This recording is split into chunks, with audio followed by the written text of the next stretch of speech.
Hey, hi and welcome. Alright, here's a video I've been wanting to remake for a long time now since my other channel got knocked down on YouTube, my Not Reg Me channel. I had this video called Nikola Tesla 3.6, The Wonders of 3.6 and 9. And it was a pretty popular video because Nikola Tesla being such a kind of an interesting character. Some of the characters I really liked from that era was kind of like Howard Hughes. As bizarre as he was, obviously Nikola Tesla.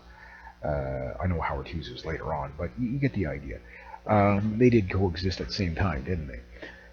But one was like a extremely entrepreneurial businessman with really weird quirks. The other guy was a mystic who was very scientifically based. So it was kind of a weird combination. But can you imagine if you had like the business sense of Howard Hughes mixed in with the ingenuity of Nikola Tesla? And basically, what has Tesla done for the world? Well, he's basically brought AC power, the alternate current, uh, which pushed power much easier, well, maybe not easier, but more efficiently, and multi-phase motors, electric motors, and stuff like that. He basically revolutionized the world, and probably I don't even think he was probably capable of understanding just how much he's revolutionized the world. Although it was kind of his goal. So you got to wonder, what would the world be like if we had benevolent, like Nikola Tesla type characters running it instead of these crazy people that we have running, the world, like the Economic Forum, the Davos crowd, the UN, all these crazy people. Can you imagine if you replace those with characters like Nikola Tesla? Man, the world would be, well, we'd be living on 10 planets by now, I'm sure. So the whole 3, 6, and 9 thing, what is that all about? Well, that has to do with frequencies, and the divisibility of basically it's basically the way the frequency moves, like a figure eight, and at a certain frequency you get like this transition of basically things that basically phase over each other, basically, right? I know some people say that's not a correct analysis of what it is, but basically what he was saying was, the 3, the 6, and the 9 are divisible in a 3-point phase of the, like, of basically frequencies, right? And these frequencies pretty much describe the universe, and that's kind of a very layman way to explain it, but that's what he was talking about, the wonders of the universe, the 3, 6, and 9. And you can do a little more research onto what the 3, 6, and 9 was, but that's what it was basically had to do with frequencies, and basically what is electricity but frequencies, right? So, for example, the Hertz scale, where 0 hertz is nothing, and then you can go, for example, I don't know, we'll say a guitar, for example, is tuned to A440 hertz, right? An elephant murmurs at negative hertz, right? You can't hear an elephant murmur. Uh, and that negative hertz can travel, that frequency, that low frequency, like whales have, and elephants and stuff like that. Elephants can actually hear each other from like 1,000 miles away because they can hear that low. They could pick out that frequency, and it's a low murmur. It's kind of like a shortwave, you know, AM kind of signal versus an FM signal, if you want to make a kind of an analogy here, where an FM signal doesn't travel very far, but it travels very strong and very fast with a really high, at a really high frequency, where an AM frequency doesn't travel as fast, but it bounces off the atmosphere and comes right back down. And you can basically have a shortwave radio go across, a signal go across the ocean. This is what shortwave radios really are. Like you got different frequencies that you can go with shortwave radios, but that's what it is. It's like an AM band most of the time that can just go around. It's not a very clear signal, but it's something that goes around. So you want to send Morse code across the ocean, you'd be using like an AM type frequency most of the time back then. Now it's all digital and stuff like that. But like some people say Marconi ripped off Nikola Tesla, and then of course Thomas Edison and Tesla didn't actually see eye to eye, and Tesla worked for Thomas Edison and obviously had a lot of stuff stolen from him. Unfortunately, Tesla himself got taken advantage of by a lot of investors, and he ended up broken and basically broken senile and died in a motel. So almost all of his inventions and patents that he had were kind of done away with by his competitors until much later on when we'd kind of figure out what they were. And then, of course, his inventions did get patented, they did get used, but investors kind of swindled them and stuff like that. So unfortunately, Tesla got taken advantage of.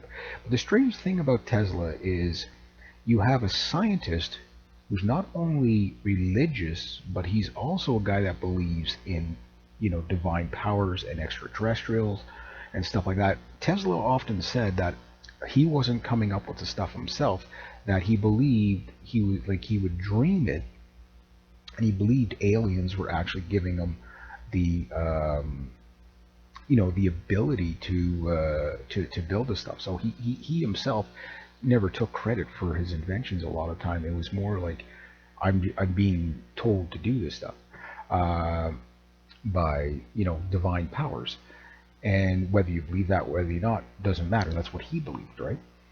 And he also also had a very superstitious way about him because of his upbringing. His parents being very, very religious. His dad, I believe, was he was a church man, right? So I forget exactly which religion they followed, but it doesn't really matter. So he had that kind of very spiritual way about him. But the one thing he wanted to do was basically create a wireless world.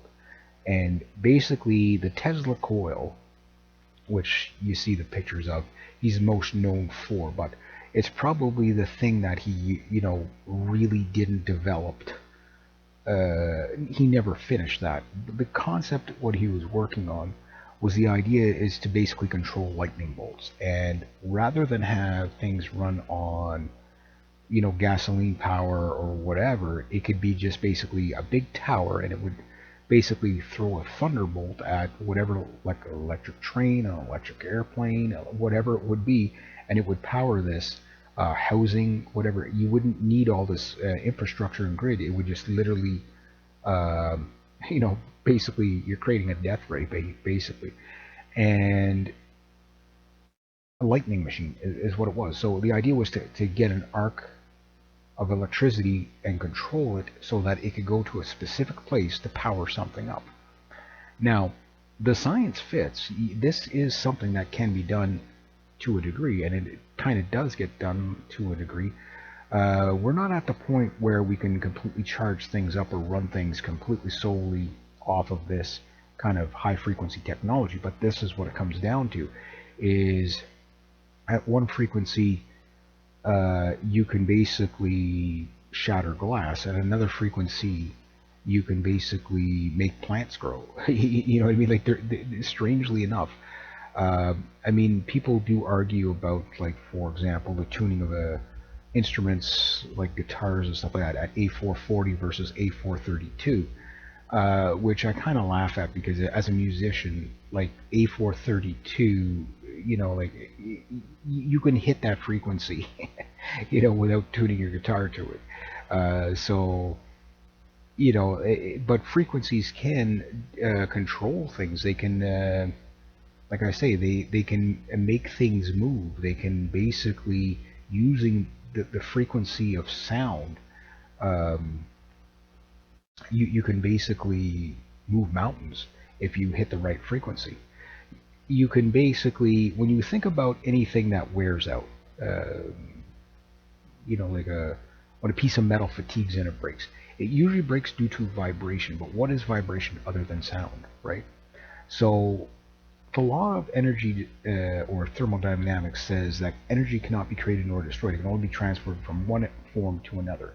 And energy is always static until acted upon, right? So if you have a lever and it's sitting there, it's basically not acted upon, therefore you don't see the energy. But the second you start pulling the lever, energy is transferred from your hand to the lever, which then moves something, right? And you can change form of energy, such as you can go from electric to hydraulic, hydraulic to sound, whatever it is. So if you have an understanding of this, and clearly Nikola Tesla did, if you knew how to control all these elements, you could turn basically electricity into sound and sound into electricity and vice versa. And if you could do that, you could use frequencies basically to move things, charge things, build a force field, death ray, whatever you want to build with it, right? You could do anything. You could probably even deatomize things with sound to a degree. And I don't know if we have that technology right now, but who knows? I think we might. And I would say like the CERN Hadron Collider is probably something that can do that to a degree. Fusion is basically, we're on the cusps of the fusion age, so it's only a matter of time. Once we have fusion, we have time travel. Like that's going to go hand in hand, I can guarantee you. Because if you can get something out of nothing, you can do anything, right? And that is the other law of energy. You can't get something for nothing, right? So one thing energy, Tesla did with the light bulb trick, where he basically would plant light bulbs in the ground and make them glow. And basically that was using static electricity and stuff like that, and using gases, and basically creating neon, right? A neon light. And if you could charge it up right, you could basically power these things with the earth. So he conducted some really interesting experiments. There's the egg experiment that he did, that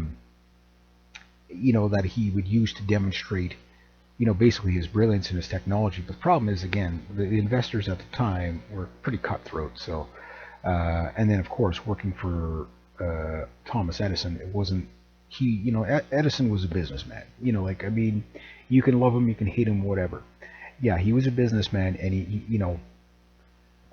he didn't like to be challenged either, because he wanted DC power to power the world. The problem is 12-volt DC, although simpler, you can't push the DC power. You needed to take it up a lot more. And basically a 60 hertz cycle on 110, 115, 120, 125 volt can push a lot further, right? So it was just a better, more efficient use of power. And then of course 220 volt, whatever, and then you get into three-phase and multi-phase engine motors and stuff like that. The more you, the higher your voltage, typically the more efficient things are, right? But it's basically, to get that, you have to usually, like for example, three-phase or high frequency, for example, welders. You can go from 60 cycle welder to like a 115 hertz, or a 60 hertz welder to a 115 hertz welder on the same voltage. Suddenly that higher frequency will do much more for you. Guys that weld aluminum know what I'm talking about. Like you need high frequency 115 hertz or whatever, to be able to weld that, because if not, the voltage can't transfer, again, one form to another, the heat enough to basically penetrate and fuse things together, i.e. the aluminum or whatever. So high frequency stuff plays into your AC power big time. You can have low voltage and high frequency, so you got, your cycles, your 60 cycles, your 60 hertz, right? That's the intensity, right? Then you've got your voltage, which is, think of it like the voltage is like the width of the river, and then basically, your wattage is kind of like the thickness of the river, right? And then think of your ampage as the overall power of the river, right? So, for example, 0.07 of an amp can kill a person, right? Not even 1 amp, not even like not even 3/4 of an amp can kill a person. That's the intensity of that. So you can get hit by, for example, like a spark plug that has like 25,000 volts, right? And you get hit by that, you're gonna jump, but it virtually has no ampage behind it. So it's basically like a really wide river moving really, like you're going to get wet, so to speak, but it's not going to kill you. Where if it was like Niagara Falls, think of that at like a million gazillion amps, on 600 volts. So big, wide, and powerful, right? So the intensity of electricity and stuff like that is basically what drives our world. And whether you're talking your cell phone, it basically has a battery. It stores the energy in that battery, and then that battery's basically dissipated on depending on what wattage of your phone. Maybe your phone is like 1 watt and 0.00000000300 of an amp or something like that. So your battery lasts all day, whatever it is. You can do the research and you'll get an idea of how the energy is consumed, right? So basically the battery holds the power, right, and then the power is drained into something else, and then that power is dissipated through the use of it. So I think in the upcoming future, like a lot of the Nikola Tesla stuff that he was talking about, considering that he just had the ideas in his head at those times. I always said like the inventors of the 1800s, early 1900s were some of the most brilliant minds that have ever been, because they weren't distracted by pop culture, for example. Most of these guys didn't really have anything else going on in their lives, and many of these guys were very introverted, like Nikola Tesla and stuff like that. I mean, Tesla liked women, so did Howard Hughes, whatever. But these guys were obsessed with their craft, mastering their craft. And the thing about it is that they weren't distracted by pop culture, because there was no pop culture, really. You know what I mean? Like, there was music, there was stuff like that. There was even theaters and stuff like that would, later on, and of course Nikola Tesla would be, probably went to see a movie or two, film a movie or two, but they weren't like, okay, I got to go do this every week. I got to do this every day. I got to be constantly stimulated by some sort of entertaining circus freak every minute of the day, like we are now. Now we need, a constant bombardment of circus freakery.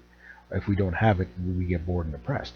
But the difference is, those people back then, they didn't get that way simply due to the fact, again, their neuroticism or whatever notwithstanding, but they didn't get that way because their minds were always working. They were always trying to figure out a way to build a better mousetrap, right? They were always trying to do stuff like that. And unfortunately, we don't have a world like that anymore. We have a world that really, wants to be centralized into, one central power running the entire world, and telling us what we can and cannot have, what we can and cannot do. So that's what we have now. And we have most of our technology now that we get is basically coming, like anything that is new and innovative is coming from so few sources. Where back then, like I say, people had nothing but time on their hands to think and conduct experiments and what have you. And you think of all the inventors that we've never heard of, the ones that may have been successful but were never backed, or maybe they were just not successful. If you look at some of the bizarre inventions in the 1920s, 1930s, even late 1800s, like some of the inventions were just absolutely bizarre, but it's like if anybody used that contraption, they would die. But on the other hand, you have to admire the ingenuity of somebody trying to build a better mousetrap. And I think, like the saying goes, the mother of all inventions is necessity, right? And I think that with the way the world is going right now, we won't get into the politics of it too much, but the way the world's going now, like people are going to find themselves up against a wall of technology and the loss of technology. And as we lose technology through just people becoming too poor to either afford it, or just things become so unsustainable that you just can't get access to it. That's going to create the mother of all inventions, necessity, right? I need a new this. How do I do that? Well, I'll build one. How do I build it? Well, I built this one. It didn't work. Another guy said, no, that's a good idea, but how about we try it this way? How about we try it that way? Next thing you know, you've got Tesla coils, right? So that's what happens, like finding a better way. And Nikola Tesla always said something interesting. He said that progress wasn't necessarily good nor bad. If progress didn't actually benefit the people, it wasn't necessarily a good thing. So when you hear people, in the modern world that we live in now, one thing they always say is, we're progressing, but to what? Good, bad? You know what I mean? Like, if it doesn't improve the quality of human life, I mean, think about the days, and make a little joke here, but think about the days before rolls of toilet paper. You know what I mean?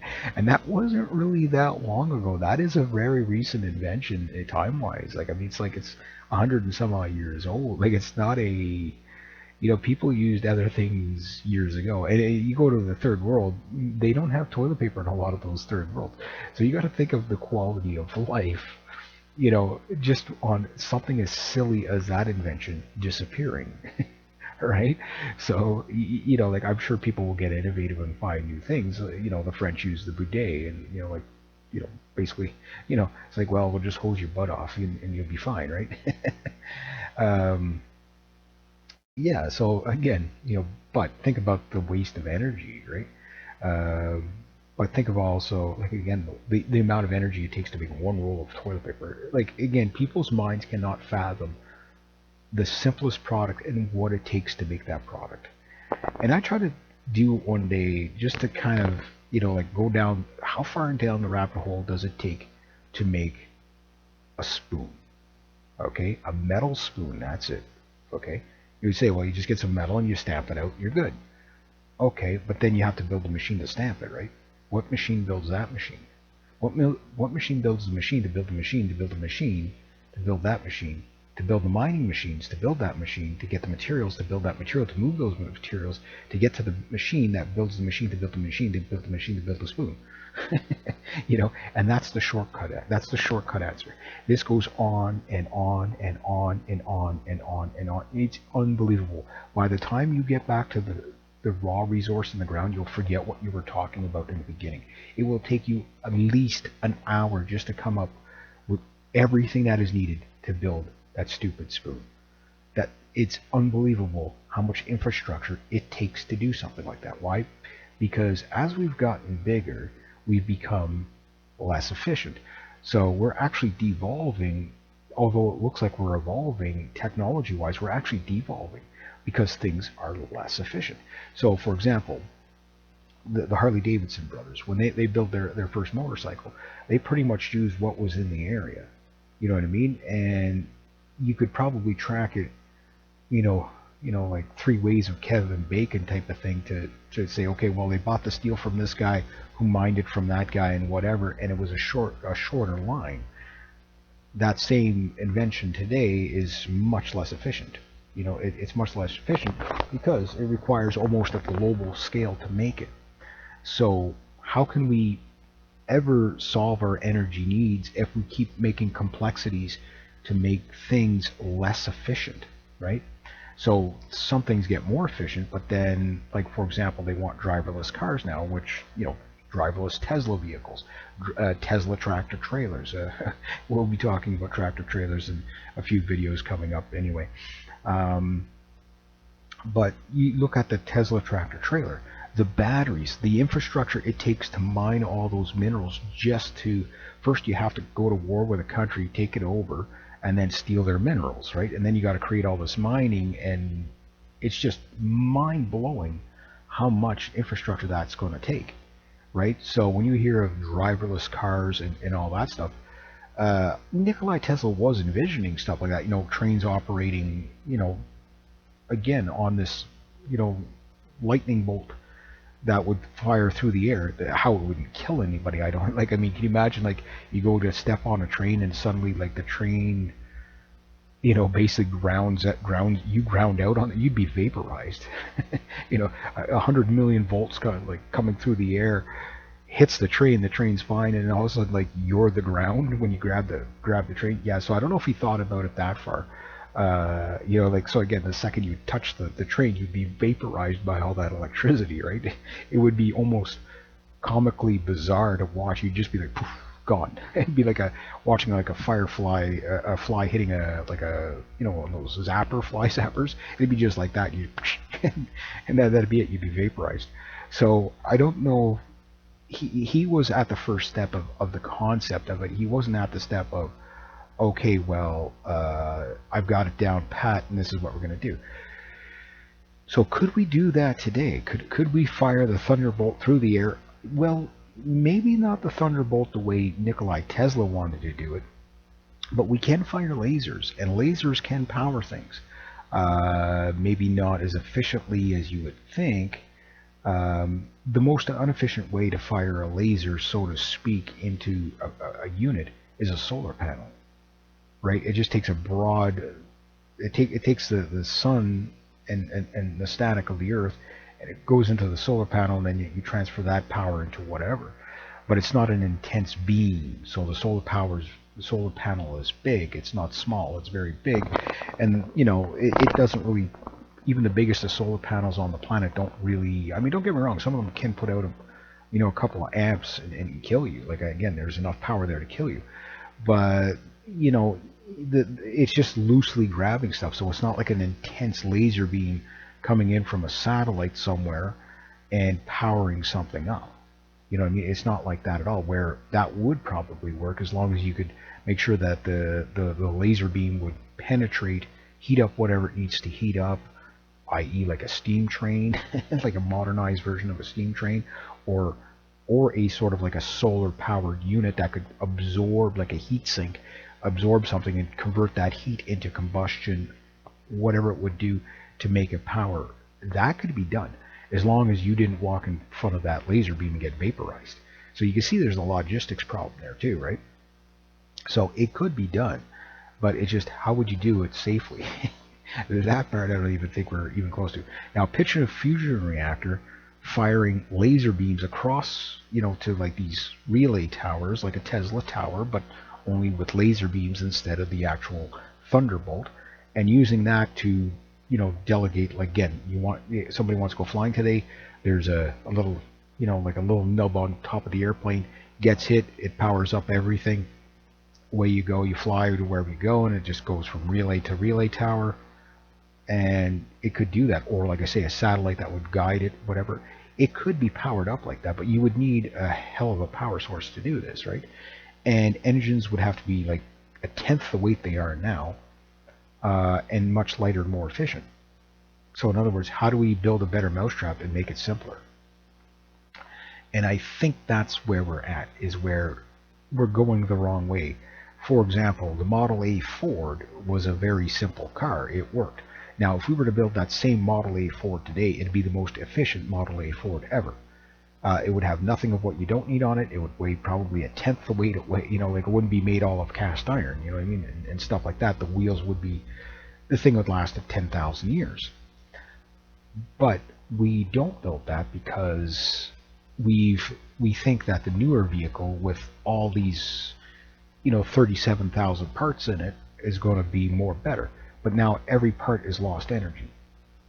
You know what I mean? If you understand mechanical energy, like a gasoline engine only uses outputs maybe about 30% of its power. Now, mind you, it's probably better than that now because of energy efficiencies. But every piece of mechanical, a gear, a piston, whatever, is lost energy because it takes something. You can't get something for nothing. So you have to put 70% energy into this, or 100% energy in, and you get, or 70% energy in to get 30% energy out of a gasoline powered engine. Whereas an electric motor, it's kind of like 60-40, where you can put 60% in, you'll get 40% energy out. And this is the problem where efficiencies come in. So we make little gates. For example, like some of the supercars, they've done away with overhead cams. The Hans rig, I think is what it's called. They got overhead cams, okay, in almost every supercar out there. But this one, it does away with the 30. It eliminates basically 30% of the pieces, like in the top end, basically. So there's like the engine has about 30% less pieces in it because it went to electric valves. So you don't have to have a cam when you have electric valves. But these valves are complicated, right? But yet you're removing pieces to make a better mousetrap here. So in a way, by making it simpler, it's more efficient. So that's kind of an idea. Maybe it's not a great idea of what I'm talking about, but it kind of gives you the idea. Where if you can make something fly with fewer moving parts, you get less energy loss. And it's easier to manufacture, easier to maintain, more energy efficient. And that's been the balance that humanity has not found yet, where we can actually get something for nothing, right? i.e. perpetual motion. And I don't think that we're going to get there anytime soon as the world keeps globalizing into a central power, i.e. like communism or whatever. Globalism, communism, is they're kind of hand in hand. Globalism is made up of whatever works for the world elites. Whether if communism works for them, they use communism. If fascism works for them, they use fascism. If capitalism works for them, they use capitalism. Whatever works for them, that's what it is. But at the end of the day, they want to centralize power.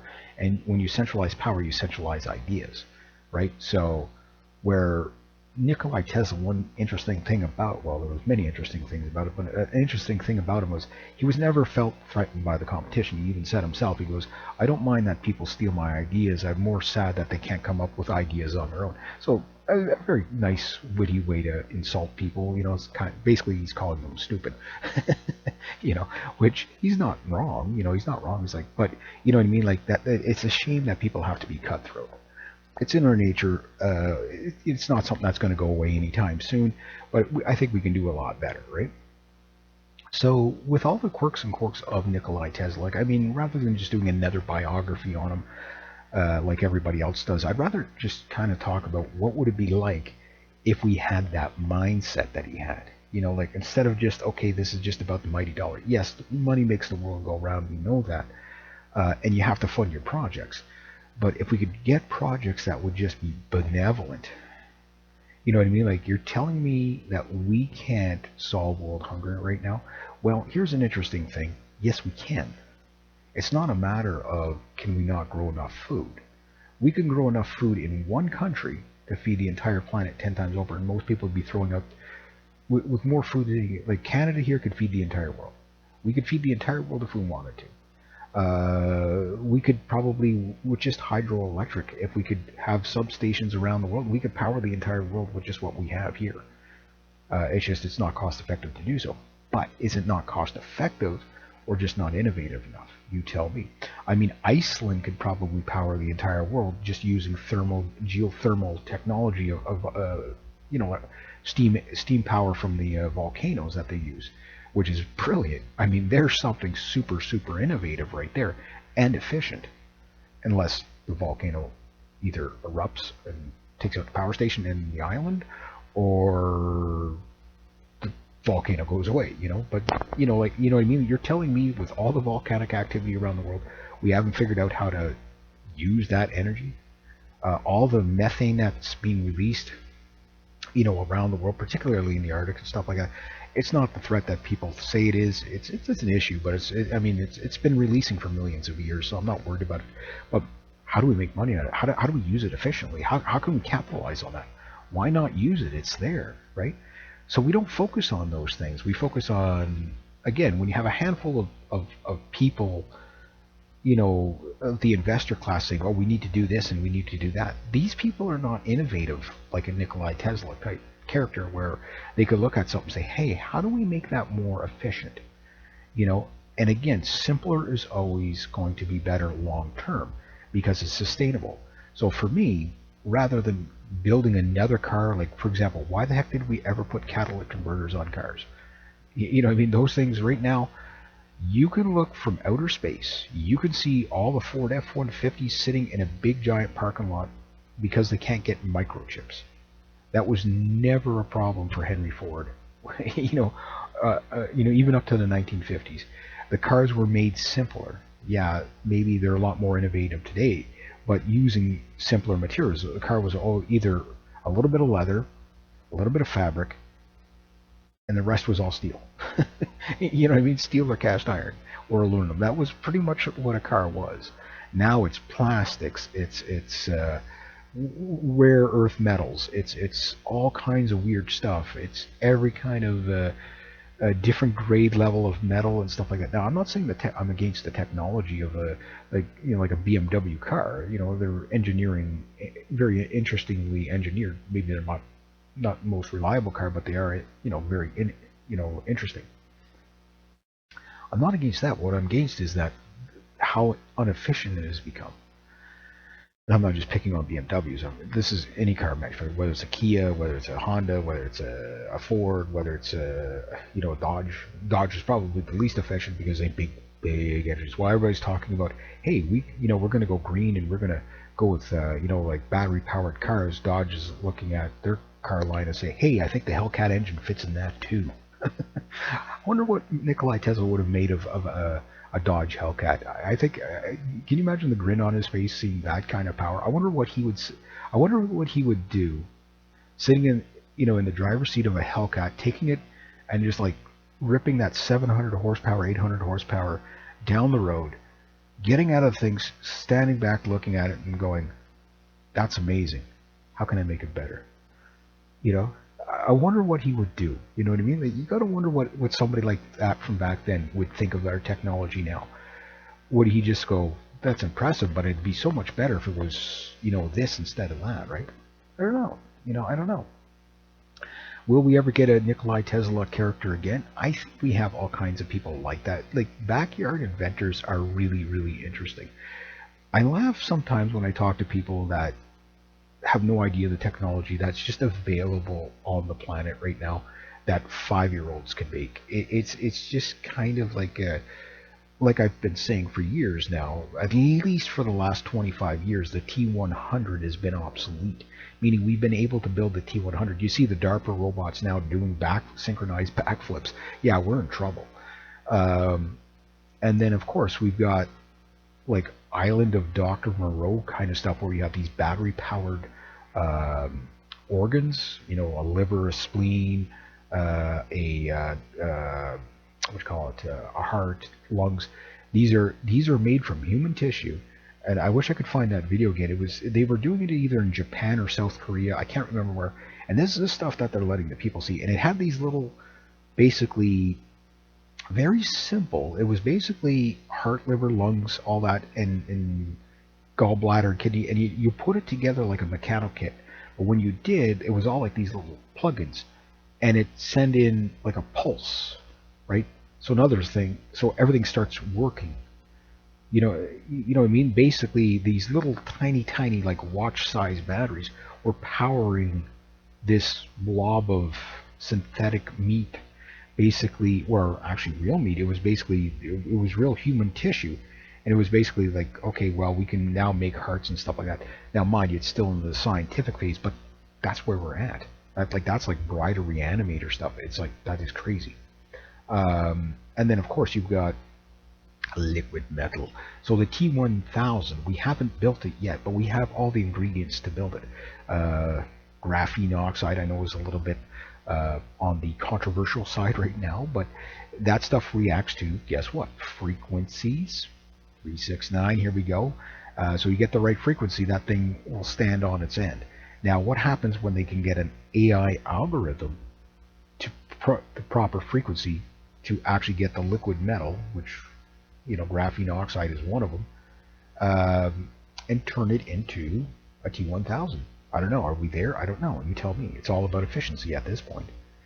As far as the AI taking over, I don't know how Nikolai Tesla would have viewed AI. I think of it because of its spiritual kind of leanings. I think he probably would have actually been more afraid of it. I think he probably would have warned about it. Now, you've got Elon Musk out there, which kind of strangely, I won't get too much into it on this video because I want to put it on my YouTube as well. But he's out there praising the truckers that are striking right now at the making of this video. It's, January 30th. But this is a guy that wants to put truckers out of work with basically driverless trucks, which the Tesla tractor trailer truck, semi, some people call them semis, tractor trailer, whatever you want to refer to it as, big ass hauling machines. Uh, they're ready to go. They just got to build them in mass. That's it. Like the technology's there. They got it ready to go. But are those things going to be efficient? Absolutely not. Why? Because nothing is going to hug the road, keep a vehicle hugging the road better than a human being. Why? Because it's low tech and it works no matter what, until either the driver dies or hits something, right? But the AI, it's going to need to be guided the entire length of its journey. Meaning, if you put a AI tractor trailer on one end of the country and you want to send it to the other end of the country, you need an entire inefficient infrastructure the entire length of the way for it to stay, on the road. So no, this is not going to work. This is not going to be more efficient. This is going to be way less efficient. Think of, again, what it took just to make the spoon. You know what I mean? So what is it going to take to have driverless tractor trailers across the entire world? It's just an unfathomable idea. It's going to, we'll have to mine the planet to death just to be able to build the little infrastructure beams to be able to do that. All the little relays so that the truck doesn't break contact with, with its, but the vehicles will be autonomous. Yeah, but they're never fully autonomous. That's the whole thing. You have to program it every step of the way, or it's not autonomous. You know what I mean? Like, that's the whole thing about these autonomous robots. They can navigate certain things, but once they come up to a problem they can't solve, they just sit there and jam everything up. Robots are, they're useful, but they're not going to be the solution to, human energy and stuff like that.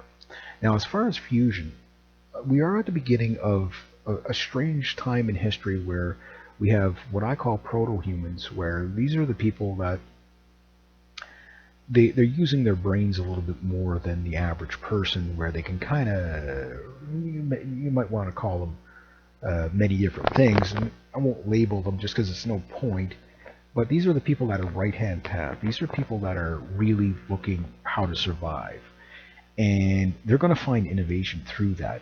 There's just no doubt about that whatsoever. Where the problem is going to lie is that the other half of the humanity that we're kind of dealing with right now are very nihilistic. And then, of course, we have transhumanists that are coming on to, and bionics and all that stuff that are starting to make more of a segue. And then, of course, if we have the metaverse thing, Mark Zuckerberg's metaverse, I wonder what Tesla would think about that. He'd probably see it for what it is.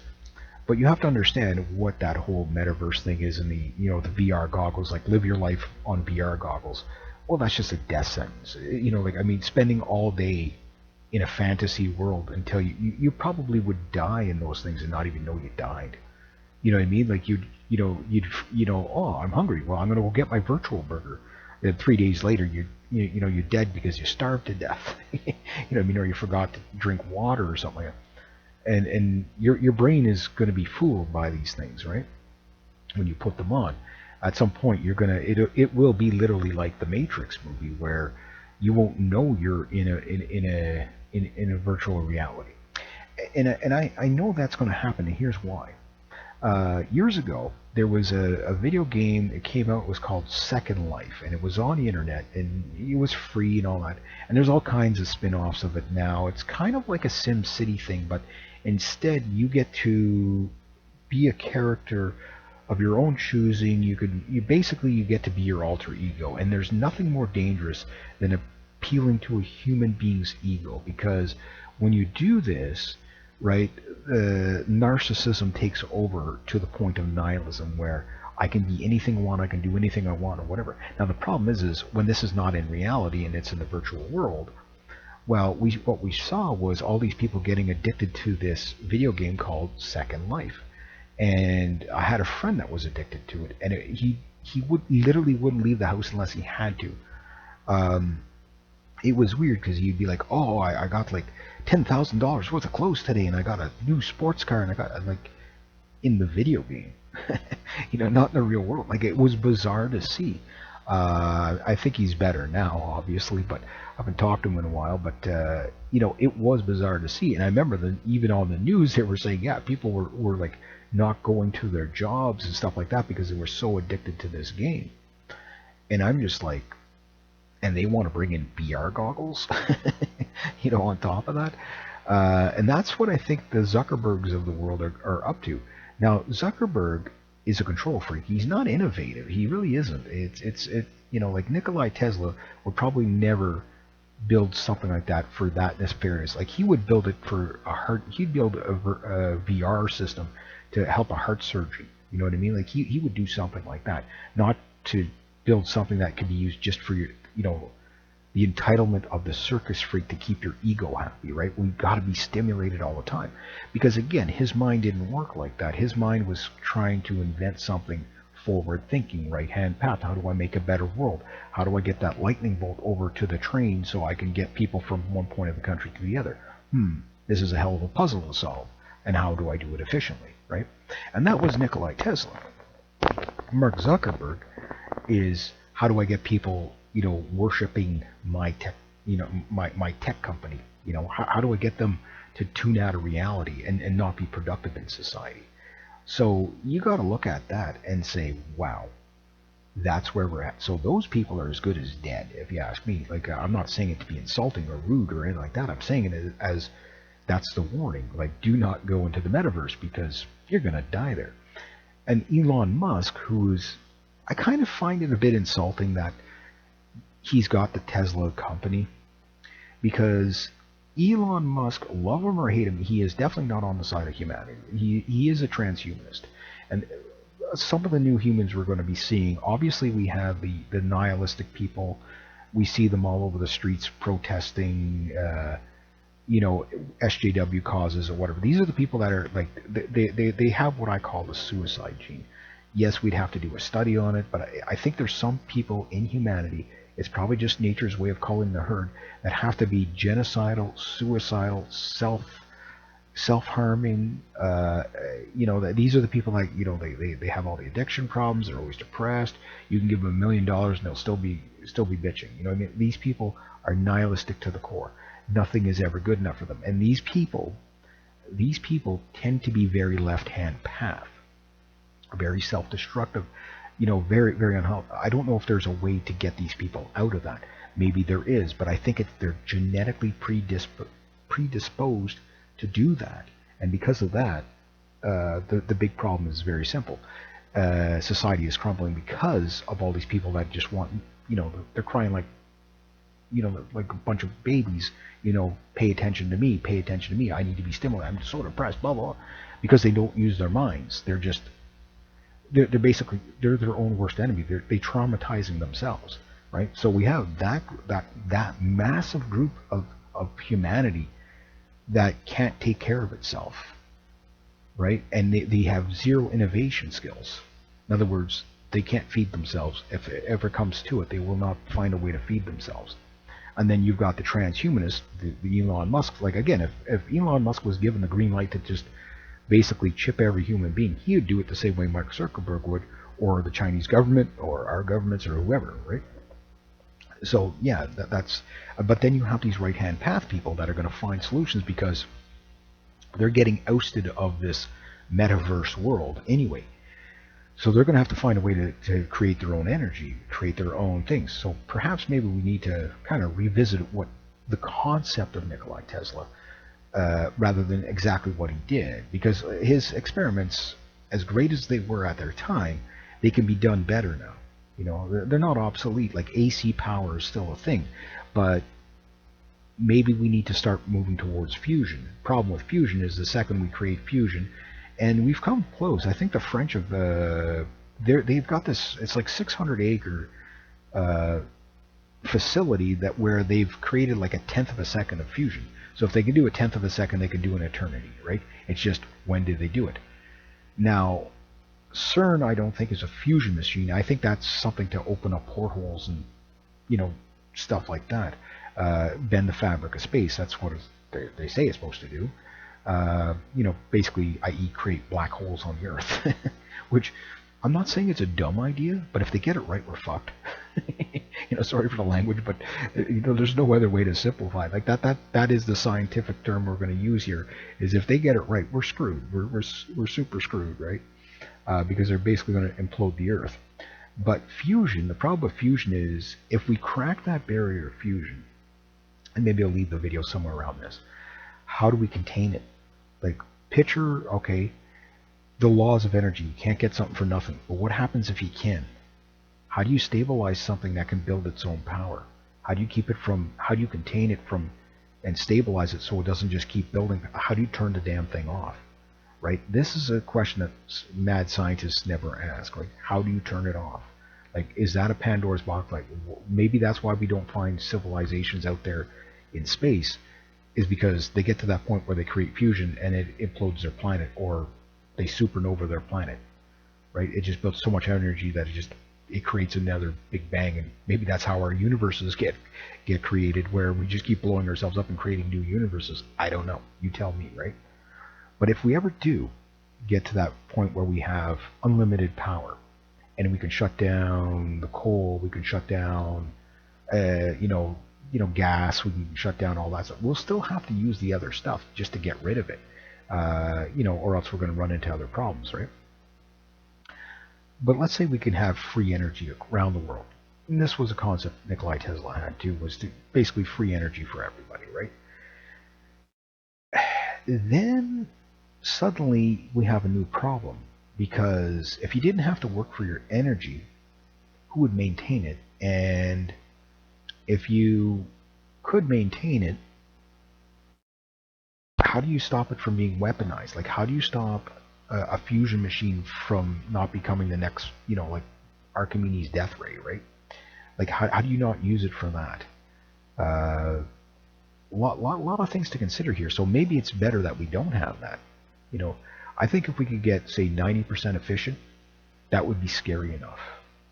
Not good enough, scary enough, because of the energy potential. One fusion machine would have more power than every nuclear bomb ever created, and probably 10 powers of the sun. 10 times the power of the sun.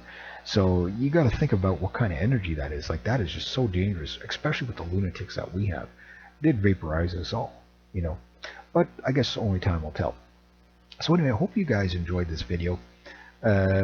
It's a lot different than the first version of this video I made, because the first one I tried to focus on the 369 and who he was and all that. I mean, at this point, if you don't know who Nikola Tesla is, I mean, you had to be living under a rock. He's probably one of the most famous inventors in human history, and probably one of the most interesting too. Like, the guy was just so humble, and truly loved humanity. Like, yes, he had some bizarre views and stuff like that, but when you consider what he was striving for, he was an honest man, an honest character, and he really probably truly believed that he was helping everybody.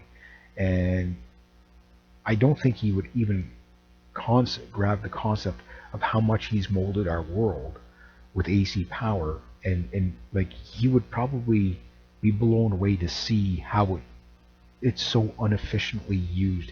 He'd be like, I give you AC power, and 100 years later, this is what you're doing with it.